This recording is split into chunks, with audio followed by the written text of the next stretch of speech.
रात को ठीक 2:17 थे। राघव को लगा कि किसी वजह से ट्रेन धीमी हो रही है।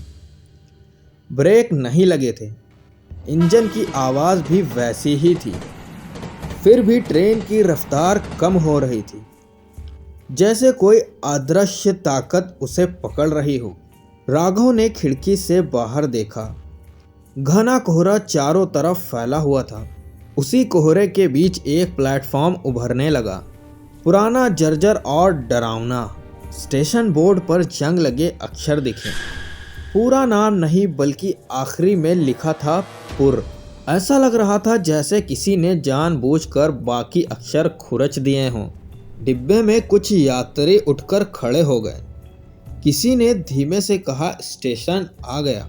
तभी ड्राइवर के केबिन से तेज आवाज गूंजी, कोई भी नीचे नहीं उतरेगा। ट्रेन प्लेटफॉर्म के बीच से गुजरी और बिना रुके आगे बढ़ गई।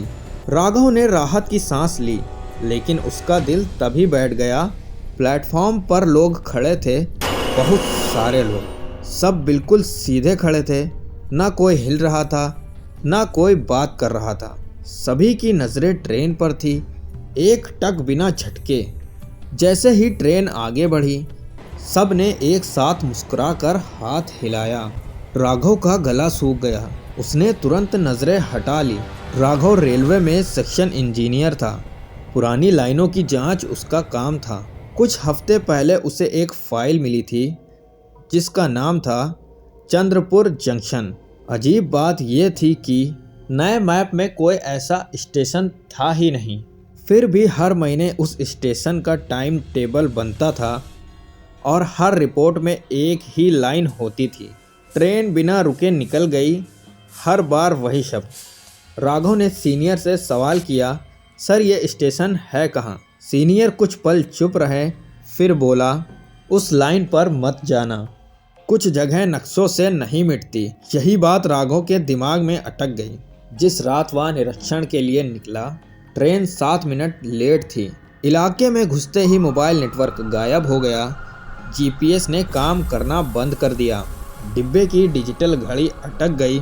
समय 2:17 और तभी चंद्रपुर फिर दिखाई दिया, बिल्कुल पहले जैसा। स्टेशन पर कोई लाइट नहीं थी, फिर भी चेहरे साफ दिख रहे थे।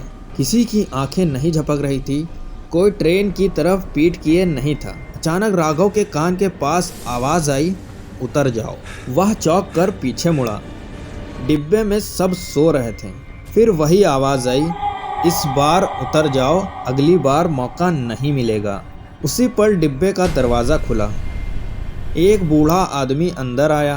उसने पुरानी रेलवे यूनिफॉर्म पहन रखी थी, सीने पर जंग लगा बैज 1954। उसकी आंखों में थकान थी और आवाज़ में शिकायत, तुम लोग हर रात आते हो लेकिन कोई रुकता नहीं। राघव ने डरते हुए पूछा, आप स्टेशन मास्टर हैं?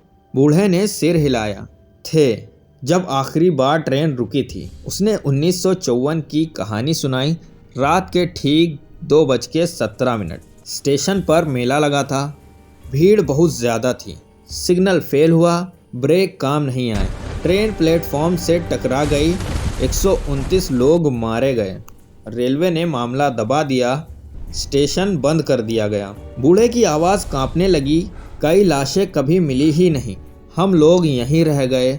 हर रात 2:17 पर अगर कोई उतर जाए तो शायद हमें मुक्ति मिल जाए। तभी ट्रेन ने ज़ोर से झटका लिया, ब्रेक चीखने लगे, दरवाजे खुलने लगे, प्लेटफॉर्म के लोग आगे बढ़े। सबके चेहरे पर एक जैसी मुस्कान थी, खाली और ठंडी। स्टेशन मास्टर ने राघव का हाथ पकड़ा, अगर उतरे तो वापस चढ़ नहीं पाओगे। उसी रात एक बच्चा नींद में बोला, पापा ये लोग तो मर चुके हैं ना? राघव को सच्चाई समझ आ गई। स्टेशन ट्रेन नहीं रोकता, स्टेशन यात्रियों को बदलता है। हर महीने एक नाम गायब होता है और वही नाम अगली रात प्लेटफॉर्म पर बैठा मिलता है। ट्रेन अचानक से तेज हो गई, चंद्रपुर पीछे छूट गया, घड़ी फिर से चल पड़ी। सुबह ऑफिस में जब राघव को वही फाइल मिली, चंद्रपुर जंक्शन, निरीक्षण रिपोर्ट, आखिरी लाइन पढ़कर हाथ कांप गए। आज रात ट्रेन रुकी थी। राघव ने खिड़की में खुद को देखा, कांच में उसका साया नहीं था और उसी पल उसे समझ आ गया चंद्रपुर स्टेशन ने उसे भी जाने नहीं दिया। अब सवाल यह है कि अगर ट्रेन कभी नहीं रुकी तो राघव की रिपोर्ट में रुकी थी क्यों लिखा था, और अगर राघव लौट आया तो कांच में उसका साया क्यों नहीं दिख रहा। क्या चंद्रपुर स्टेशन आज भी किसी का इंतजार कर रहा है?